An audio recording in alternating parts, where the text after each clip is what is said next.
Come here, buddy. This thing has been here forever and more. Man, this isn't as bad as I remember it being. But I don't approve of them connections.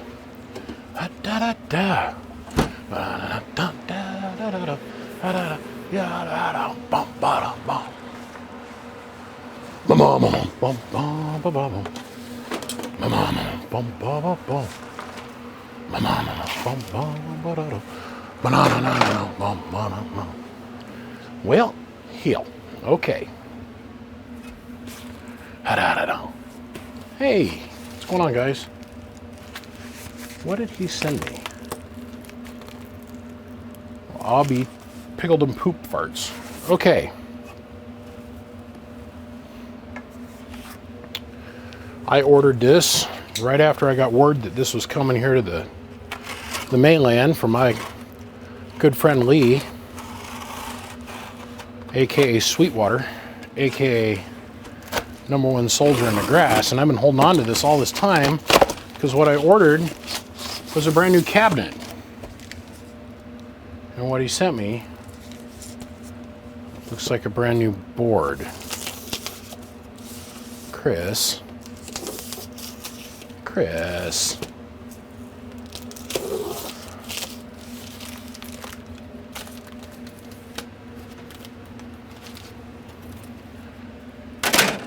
Oh, it's supposed to be a cabinet. I've been holding on to it this entire time thinking this was a cabinet. Shit balls.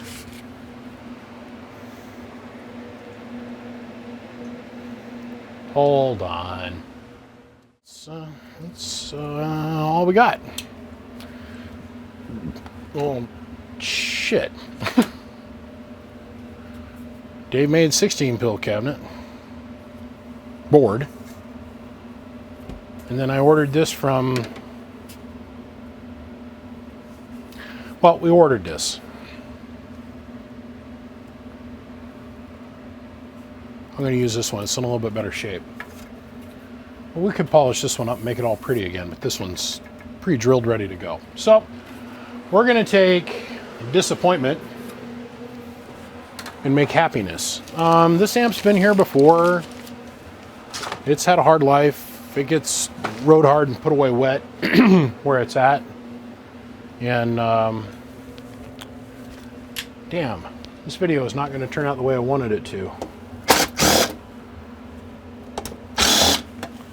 It'll be close. It just won't have a brand new case. It's going to be all pretty, though. Oh, here, hold on.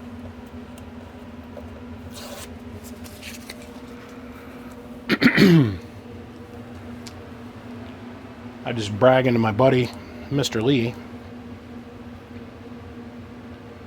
He goes, it looks like 195 proof. Yes, I think you're right. Smiley emojicon. Okay. Let's see what we got going on in here. I just spent the last 4 hours on the phone, so pardon me, my voice is a little shot. Yay! Hi, old friend. This must... man, I thought this was a 2x6. It is 2x6. I remember this having some weird, like... weird sticker over here. And this cabinet being way beat up. I mean, like, way beat up. What's this all about? What's this all about? I don't remember letting it out of here and it looking like this. I remember doing this though.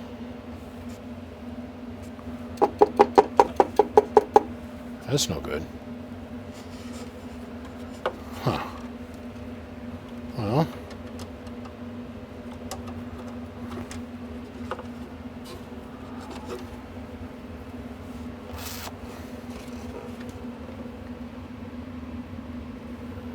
I don't have any burnt 10 ohmers.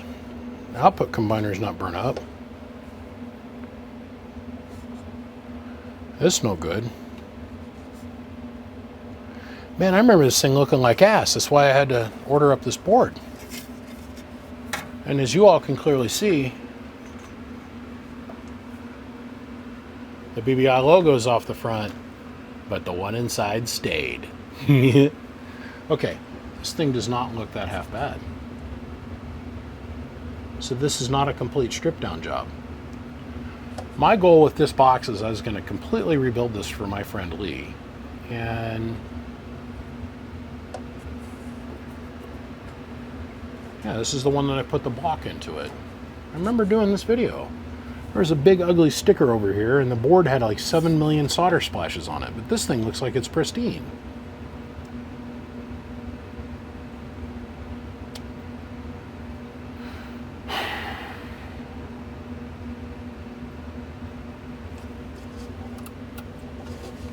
So that's been bypassed.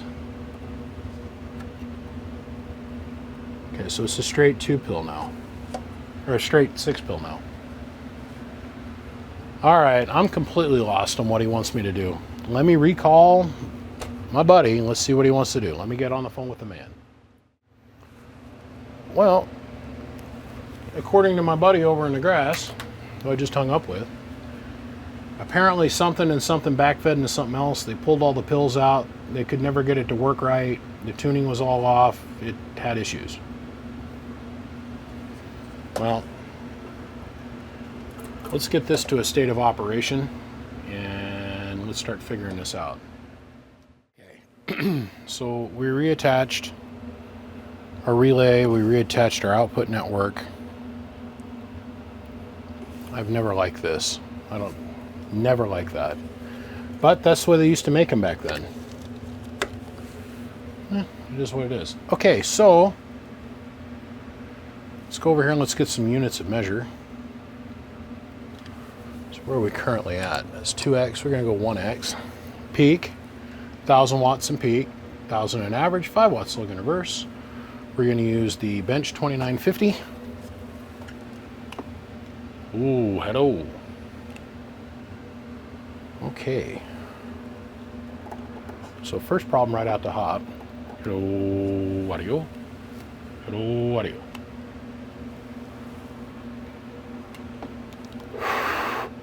Hello, audio. Okay. So we're getting 100% reflect passing through. The amp's not even on. So that means the RF coming in. Just going to unplug this. RF coming in. Hello. The RF coming in, there's something wrong here. Coming in, passing through, and going back out. We have an issue.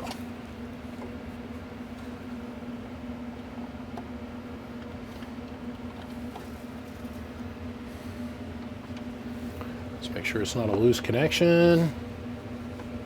Although that feels like garbage.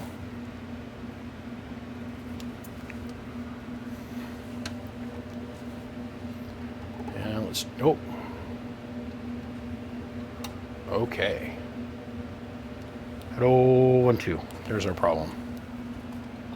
It's here.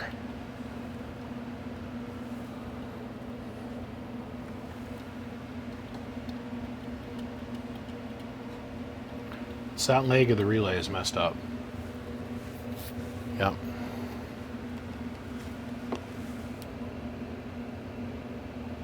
Check it out.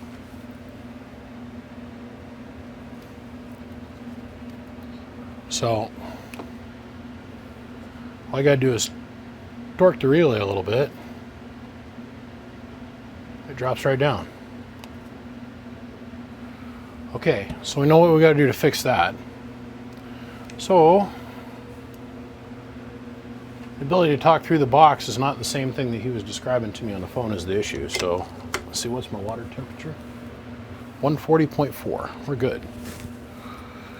And my jug, almost full. Okay. Well, the on-off switch is broken. Fix that too.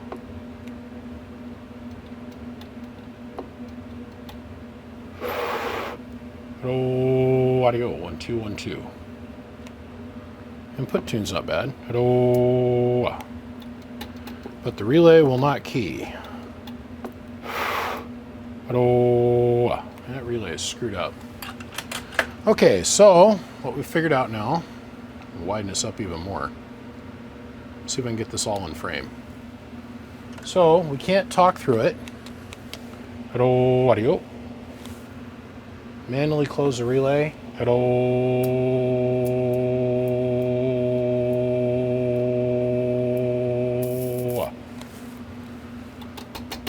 Here's our problem.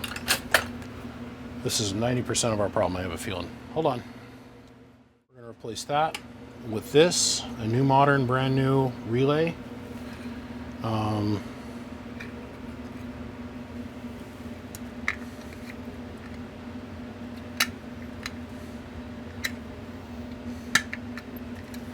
Stick with DaveMade style. And I want to take a minute and I want to cover some about the 5-watt resistors. I've covered this a dozen times and I'm still getting pushback about the 5-watt resistors even though it's been a decade. Did you guys know that there is a portion of the radio community that don't understand what the point behind a 5-watt resistor is? And they claim it is for flash and for show so I can get more views. Nope, it's just bigger. These resistors don't do anything at all unless there's a problem. These only heat up if there's too much drive, and these only heat up if there's an imbalance in the box. One of the sections is out of tune. It doesn't matter if you have a 2-watt resistor here or a 100-watt resistor here. There's more electrical potential in each one of these sections that if there's an imbalance, the 100-watt resistor is going to burn up as well. I like to use the 5-watters, one, because that's how Prime Minister taught me how to build, my teacher, my mentor, and my friend. And two, I found that most guys that run amplifiers like this, anything under a 16 pill, don't run meters. And the only reason they know they have a problem is because I can smell the resistors burning. Which do you think produces more smoke? A 2-watt resistor or a 5-watt resistor?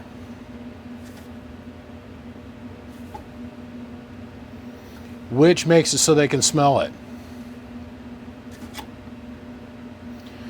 If everything in this circuit is in balance, you can use like a 1/4-watt resistor right here. And these won't do nothing. You have a high SWR issue, or you have a pill go bad, poof, a little bit of smoke comes out, nobody can smell it, and they keep keying their box. Meanwhile, they're burning all their transistors to the ground. If an imbalance happens, the circuit's trying to self-balance, and these resistors come into play. They add a little bit of protection to the transistors, and they absorb the imbalance. But if everything is in balance, these resistors won't get hot at all. So I like it because it looks cool, number one. I use them because it produces more smoke, number two. And number three, the most important thing, it protects your $200 plus piece Toshibas when an imbalance does come, because these can absorb more heat. The instant this resistor goes away and completely burns up, all that energy that's out of balance now flies directly back to your transistors and can kill them. I had a guy today decide to run his pee-pee holster, his mouth, and said, no, it's all flash, it's all show, it's all flash and show. And it's like, I'm tired of hearing this, dude. The radio world has seen the truth. We all know the truth. Electrically, these don't do shit until there's an imbalance. But once there's an imbalance, that little 5-watt resistor is not going to be able to suck up the 500 watts, 500 watts, and 500 watts worth of output power that's passing through this combiner unit. These will burn up just as easily as a 2-watt resistor. So all of you that go out there and beat the little bush and smack your drum heads, oh, he's hiding about it. It doesn't do any good. Can you let it go? You're starting to sound like an idiot. And you're making yourself look stupid when you promote those kind of things and say those kind of things, because they're simply not true. I'm going to strip this this relay out, and I'm going to set it up just like the DaveMade style, where we're going to clip this lead, and attach them directly to the coax connector, and I'm going to build a new keying circuit. Jesus, you'd think, what, almost 4,000 amps made, and we're coming up on almost 6,000 repairs. You'd think they'd be able to come up with something better than crying about 5-watt resistors. I swear, I swear. Okay. So,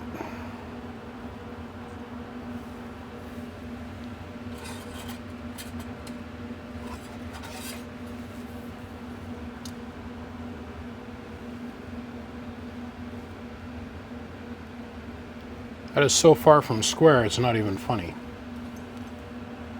At some point or another, this got dropped really hard and this frame got bent.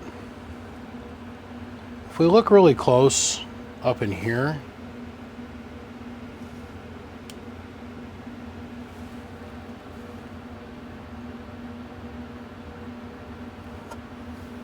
we'll see that the tab of the relay is stuck in a sliced piece of plastic at the end. It's the same on both sides. See that? So the relay can't make connection either way. So the frame's bent. And I mean bent.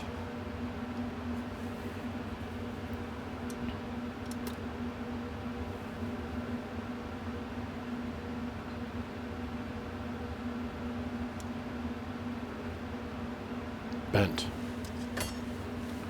And it's starting to fall apart. That's what we just saw fall down inside the amplifier. So went ahead and we hooked you up with a brand new relay. Let's get in here where you guys can see it. Brand new relay, new keying circuit, hooked everything up.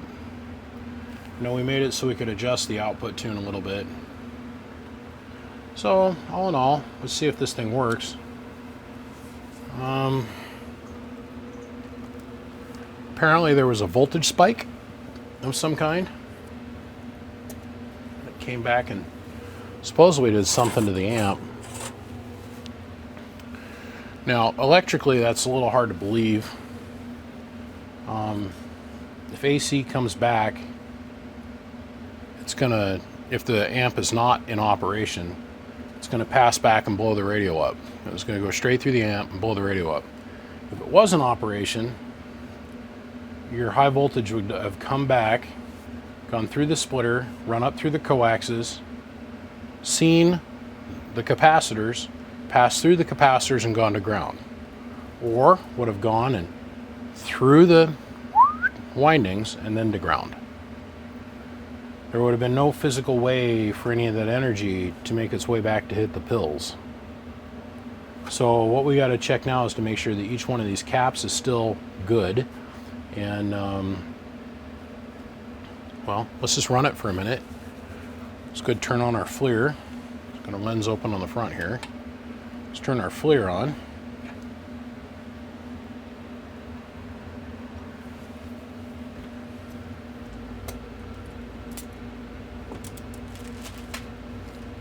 God, I've been meaning to turn that air compressor off for 3 days.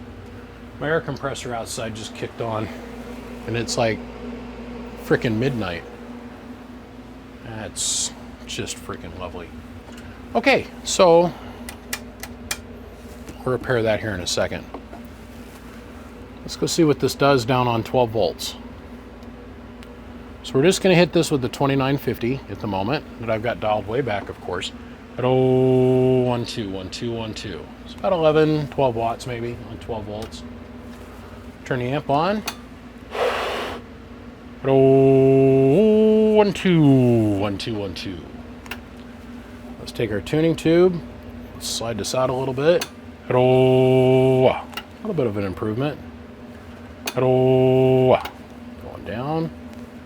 At 12. So we're going to tune this for lowest input reflect. There, it's dropping now. Okay. So we're seeing 400 going out. Picked up about 50 from the stock tuning position. And look at our input tune. This is what we want to see. See that's dropping? That's meaning it's wanting more drive. So let's come on back down here. And let's see if there's any imbalance in our output circuit. Oh boy, I don't see any hot spots. Here's our output combiner.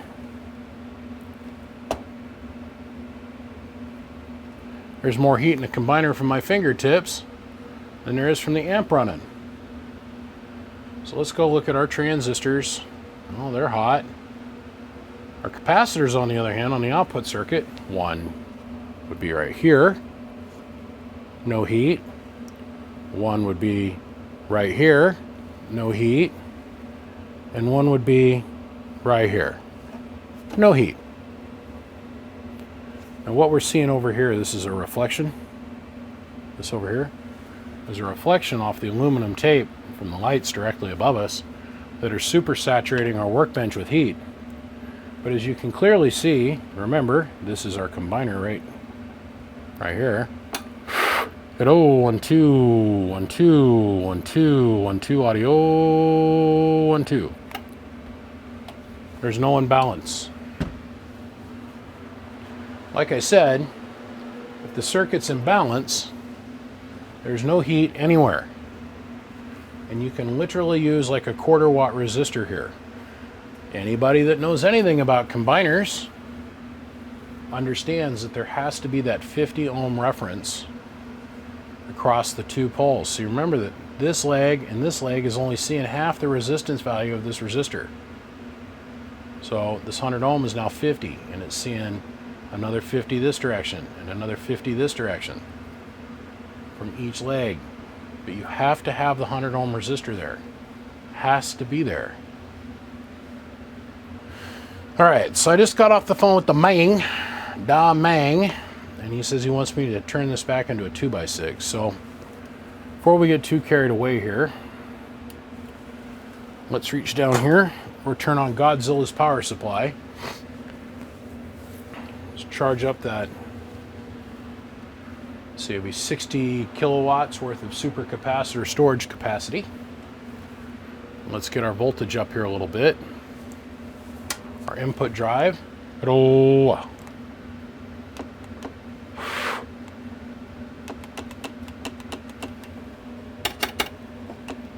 Hello. Oh. Something has now changed. Hello.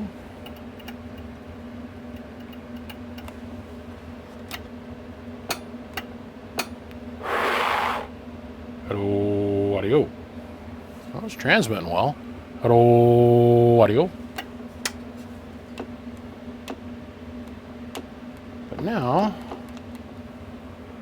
it's not letting us talk through. Oh. Okay. I see what's going on. Give me just a second. I gotta fix the relay here. Hello, audio. Hello, audio. Hello, audio. Hello, audio. Hello, audio. Hello, audio. Hello, audio. Hello, audio. Hello, audio.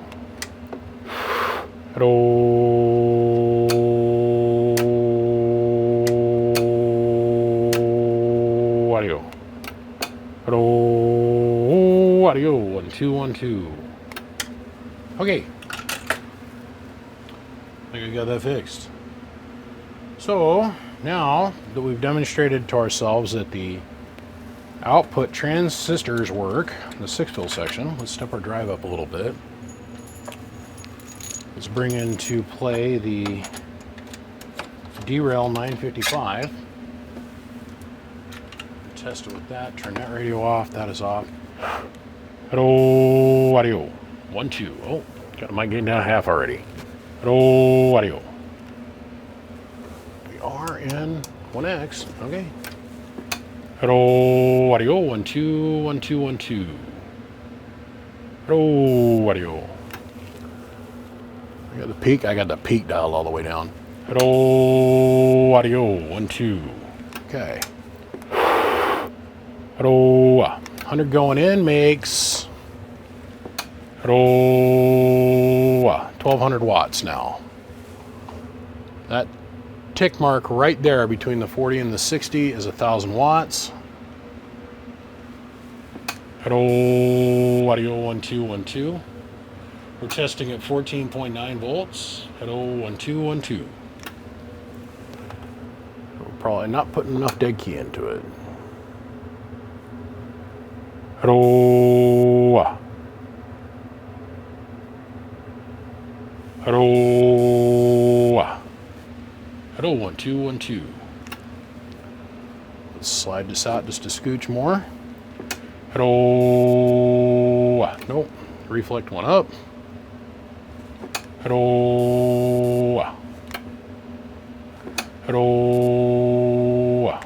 Nope. Hello. 1 2. Hello. 1 2. Hello. 1 2 1 2 1 2. All right. So we're seeing about a quarter watt of reflect on the input, and we're seeing about 1190, almost 1200 on the output. I'll call that winning. So our next step of action is to clean up this mess down in here. We're going to turn this back into a 2x6, which means we're going to hook this back up. We're going to disconnect this garbage, hook this back up, and then rehook up this garbage here. Then we've got to take that coax, restring it, take this coax, pull it all the way through, and restring it back over here and have it attach to our variable potentiometer. Yay! Let's do that. So my buddy Lee, the guy that owns this amp, will make him real proud of me here in a second, because believe it or not, he's the one I bought my still from. And he is the one that has taught me what I currently know.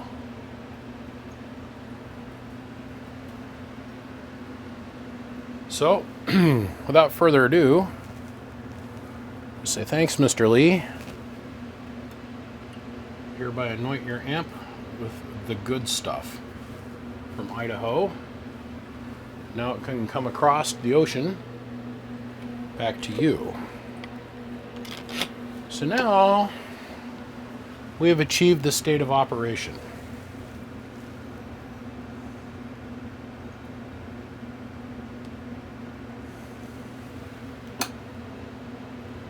Hello, audio. That's an average on both meters. Let's put this up into peak. Hello, audio. This is in 2x, by the way, you guys. We'll start out in 1x so it makes sense to everybody. Hello, audio. And yeah, that's 500, 600 bird almost. Put that into 2x. Oh, 1600 watts peak.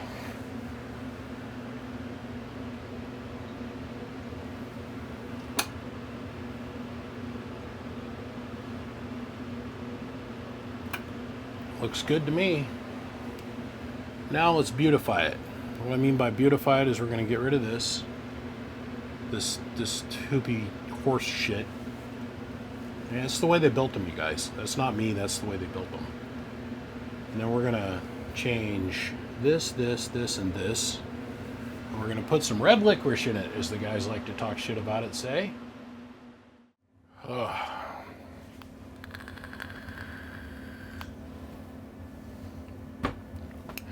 Now all I need to do is get out a mirror and have it down here in the amplifier, and then I'd totally live up to the nickname of Smoke and Mirrors, I guess. Okay. So we went through and power wire upgraded this thing, and I mean completely. Not just inside the cabinet, but outside the cabinet. This is what I was presented with, this technology here. And this just,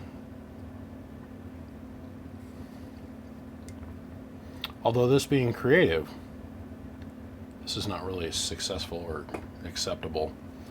So what we did is we went ahead and we pulled all the old 6-gauge wire out,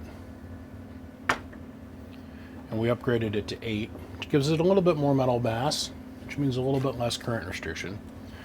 Now this really isn't the best connector in the universe to be running this through, because we are going to pull more than what this thing is rated to carry. We went ahead and took a file and we flattened out. So the top portion of this Anderson clip is actually round. So we filed that down so it's a little bit flatter. It'll give it a little bit more surface area when the two prongs pass each other in the holder. We went ahead and hydraulically crimped these, soldered them, heat shrinked it. We did the same thing on the ground lug. It's got a brand new ground nut on this. It's hydraulically crimped, soldered, and then we put clear heat shrink on that. Replaced our grommets in the back of the deck, completely rebuilt that.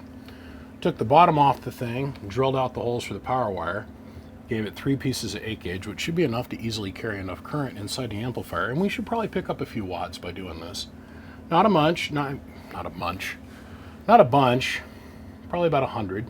Say on the peak department, maybe about 100, if that. But that translates into cooler. The more current that we can evenly get to all the transistors, the better we're going to be. We pulled out all the 22 gauge wire and went ahead and gave this the full mounting. Like I said, I was in this amplifier many moon ago. Many moon ago, way back in the beginning. Lee was one of the very first people that ever showed any interest or kindness or thought I had any potential in doing this a decade ago. So we're going to put the logo inside the box as well, because then we know there's really good true intent. Because I know when this amplifier went out of here it had a logo on the front, Lee. But it's okay, buddy. You've been my good friend. And I'm not going to get butthurt about it. Believe me, there's going to be a logo on the outside, but if the logo on the outside disappears, it just tells me that somebody wanted to steal a sticker. If the logo on the inside disappears, well, this one's been pretty safe.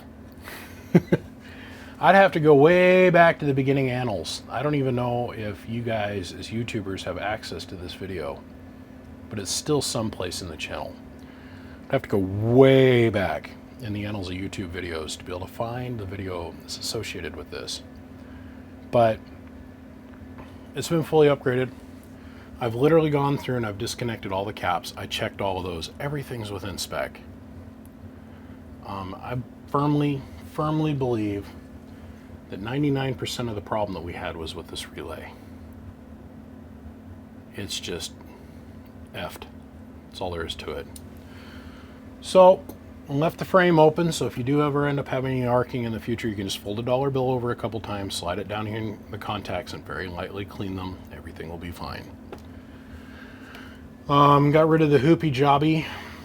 This is bullshit the way they did this in the beginning. They've always done it like that. I don't know why they were so afraid of a coil. I don't know if they just didn't know any different or what. I don't know. This honestly is very DaveMade Moby-ish. Not legit DaveMade. You know what I mean? With most of my guys on super caps nowadays, I've completely gotten away from putting any electrolytics inside the box. It's artistically very pretty. It does help a little bit with the voltage swing, not as much as the super caps do. Now on that note, I'm going to start talking about this in my YouTube videos to come up, because we're going to have to dedicate a whole series of videos to, well, my new ride. My wife, I don't know if she just got tired of riding around in a 22-year-old vehicle. You know, I used to start my Tahoe up, and I'd go out there in the morning, and it started up, and it would tick until it got oil up into the lifters. Then it quit ticking. But the other day it started ticking low in the motor. And I went, oh man. I've got a couple huge road trips coming up this year. I mean, we're big. These are long. Like, be gone from here for several weeks, off doing stuff for radio, not here. And these are trips left over from last year that I've got to do this year. And she drugged me out the other day, and we went and bought ourselves, well, I bought myself a new ride. But compared to where I was at when I put the Tahoe together, to compared to where I'm at now with the business, I'm not gonna lie, I've contacted everybody in the business that I wanted to get a hold of that was going to help me do this install, and they've all said yes, including my friends down at Whipple, but I don't feel like leaving my truck with them for at least 3 weeks to pick up the extra 300 or 400 horsepower. I don't feel it's really worth it. All that does is means drivetrain issues from that point on, but I wanted to see what they had to say, and they were like, yeah, oh yeah, come on down, you know. So I'm going to call it the 1x10.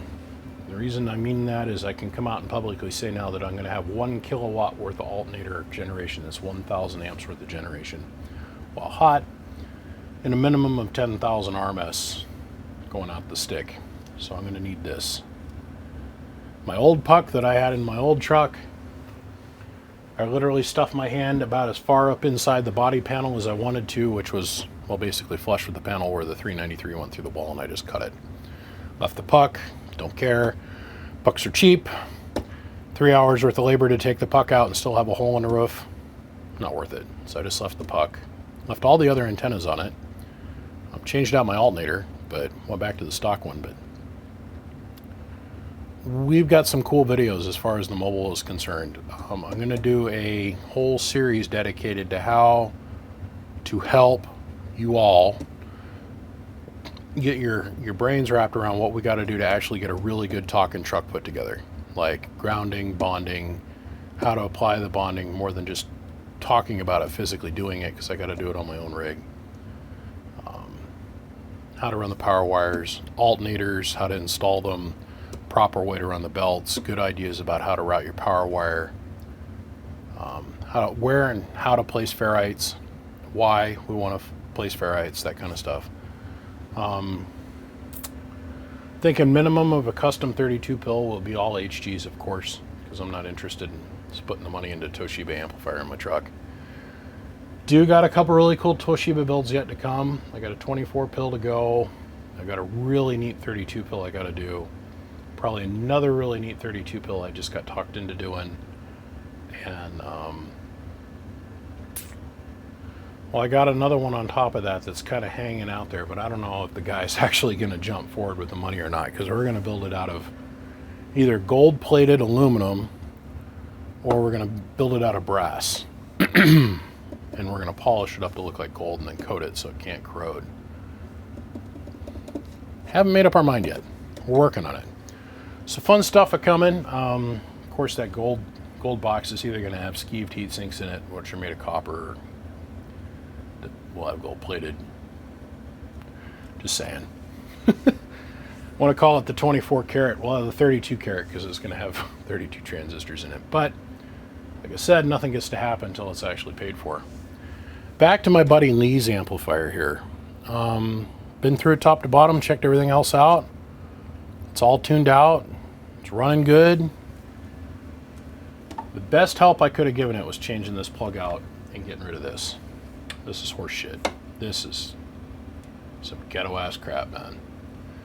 But if you don't know any better, you don't know any better. So sticking with the 150 amp Anderson clip, I went ahead and donated one to the cause. Let's go take a look at our meters. So this is a 1,000 watt slug, and as you can see, both the switches over here on the right side of the screen, like right in there, are both up. That means peak and in 2x, so that's in a 2,000 watt scale. This is a 1,000 watt slug and peak. Of course, our 5 watt slug and reflect back from the Bird 10,000 watt dummy load. Turn off the on-off switch. We're going to hit this with low drive, basically what you get out of a Cobra 2000, something like that. Hello, 1 2 1 2 1 2. About 20 watts. Remember, it's on a 2,000 watt scale, so I need a graduated pointing device here. This hash mark right here is about 1,000 watts, right there in the middle. Every major hash mark after that equals another 200 watts, so the 80 is 1,600. If we get anything over that, because we were barely reaching it before, we were at 1,590 or whatever it was, that just means that we've got ourselves a little bit of an improvement. Hello, 1 2 1 2 1 2. Ready? Here we go. Hello, audio. Picked up a couple watts. Hello. That's dead key in about 400 birds swinging forward. Hello. Hello. So let's back this down a little bit. Hello, audio. Hello, audio. Hello, audio. You got to remember, I'm looking at this at a different angle than you guys are. Let me show you what I mean. Let's come over here about where I'm standing. It's amazing how the angle makes a difference in what you're seeing. Hello. Hello. To me, it looks like it's going over by about 100, but it's not. So let's try it from over here. Man, I got so many cords hanging down here. Let's try it from over here at this angle, obliquely at the other angle. Hello, audio. Hello, audio. Always so much fun. Crying about spilt milk at this point. So, that's on your plain Jane radio. Hello, 1, 2. Hello, 1, 2. We're going a little over. Not a lot. We picked up about 100 watts, 150 watts. Which, to me, is still 150 watts more than what it was doing. And is it really worth all the power wire upgrades? Some say yes, some say no. Some say smoke, some say mirrors. Other people say, frick yeah. I'm in the opinion that we're going to get every single drop out of it we can. Because we're really at the pinnacle, the highest point of achievement that we're going to ever get with the Toshiba. Especially now that they're starting to go away. All right, so we are in the twilight of that era. I will find a good phrase, a way to articulate that, I guarantee you. Let's go over here to the D-Rail Cobra 29 comp. This is a super comp radio. Hello, 1, 2. Hello? Hello? Hello? I have no output power. D-Rail 29. Hello, audio. Hello? Hello, audio. Oh. I have my dynamic at 0. Hello, audio. There we go. Okay. So I don't know what we're going to get for power. I have no clue. Hello, audio. Isn't that impressive? It's all just in the radio. I mean, no joke. And I've only got the mic gain at half, right? So the only thing I did was change radios. So let's keep an eye. We now know that this is going to make over 1,000 average. We're still making the same peak number. Let's look at this over here, our average meter, our amp meter. Hello. 248 amps. This poor amplifier is sure working hard. And it's not making any more peak watts. It's making a whole lot more average. So, I was having a discussion with a peer in this field the other day. I guess would be the best way to refer to him. And he's really frustrated that people that are technicians, amp guys, they don't make this distinction enough in the video. The radio we were in their videos, period. The radio we were just using is an incredibly hot-rodded, $1,000 radio, okay? And it makes the watt meter do all these funny things. Makes it do 1,000 average, same peak numbers. It's supposedly louder. It is or it isn't. That's somebody else's opinion. I went and got one because, well, all the other technicians have one, and I was like, no, wait a minute. I don't have one. So to stay on par with the rest of the guys, I went and I got one of those radios, and it's on my workbench permanently. It's a D-Rail Cobra 29. Did a whole YouTube video about it. But I don't make a big stink about it. I just use my plain Jane RCI 2950 because I figure most of you guys aren't going to have a $1,000 Cobra 29 or a $1,900 freaking Striker. You're going to have the average plain Jane Striker. You're going to have the average Cobra 29 that runs more like my 2950. Hello, 1, 2. The 2950 makes a little bit more peak power, not much, but just a little bit, and it translates to this. Hello. Oh, it wants to get up there, but not as much bird. Remember, let's look at our amp gauge now.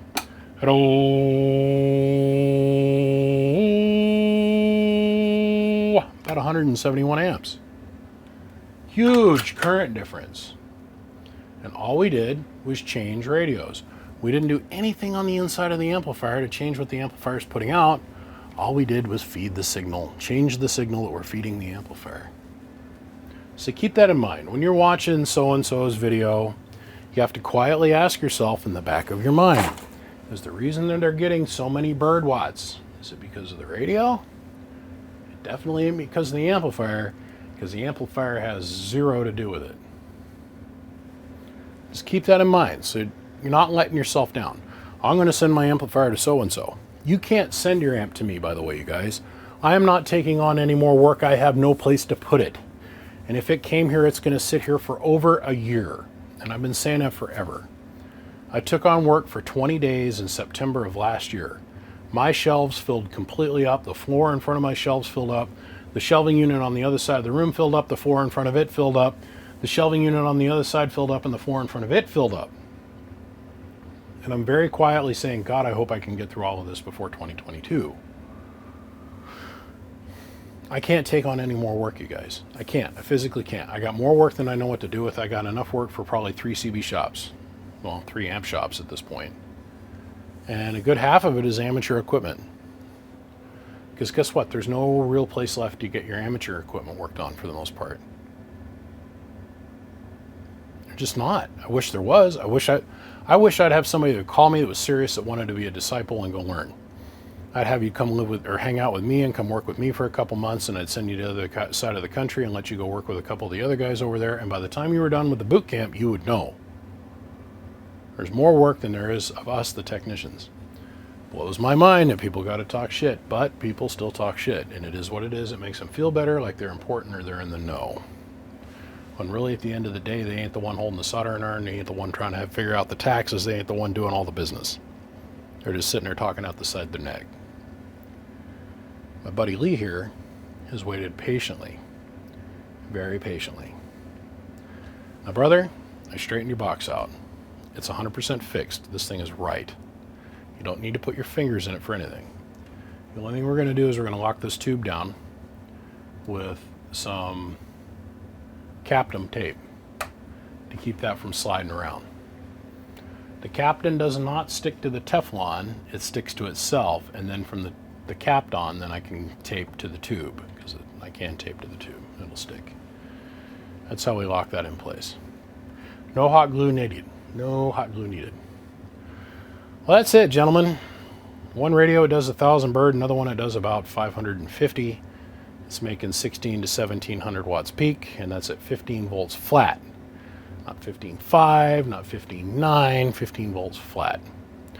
The reason I do that is because if we metered from here and then metered here, the 15 volts here at the terminal, by the time it makes it through all the connections, the solder joints and everything else, and makes it down to the transistors, if I was to meter right here, it would be about 14.5.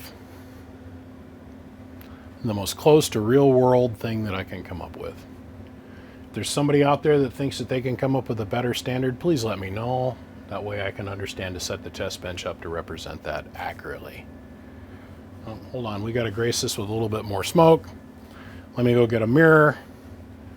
I'm thinking about taking on that old handle, old smoke and mirrors. I think that'd be funny as hell. Because that's what the critics have called me for years behind my back. It's like for well, not for decades. For a long time, my handle used to be 240. That was my sideband numbers, 240. And the local guys called me 2 I thought it was hilarious. They thought they were embarrassing me. I was like, oh, god damn, that's funny.